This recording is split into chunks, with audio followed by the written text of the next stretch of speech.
4-годишното владење на ДПМН на локално ниво за Прилеп и Прилепчани значи назадување на секое поле.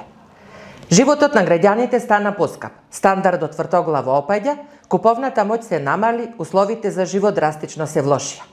Во 4 години власт на ДПМН сите јавни комунални предпријатија ги зголемија цените на услугите. Комуналет за 67%, градскиот превоз и паркингот поскапеа за 50%, а наместо предизборно ветеното намалување, граѓаните добија повисоки сметки за вода. Ако на сето ова се додаде изголемениот данок на имот за 300%, јасно е дека со ДПМН Прилепчани ги зафати финансиско цунами. Но ниту поскапувањата, ниту потрошените повеќе од 100 милиони евра не им беа доволни на градоначалникот Борче Јовчевски ДПМН да го заживеат Прилеп.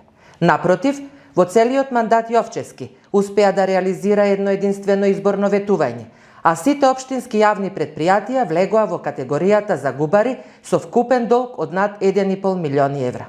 Почитувани, неспособноста на локалните власти на ДПМН да одговорат на потребите на граѓаните, немањето визија за развој на општината го испразни градот. На улиците има повеќе дупки и кучиња од луѓе. На Прилеп, во буквална смисла на зборот, му се случува распад на системот. До локалните избори остануваат нешто повеќе од 2 месеци. Моментот кога со своето гласање граѓаните ќе можат да го искажат задоволството, односно незадоволството од 4-годишното владење на ДПМН. Она што е сигурно е дека Прилеп заслужува поодговорна и подобра власт. Време е за промени.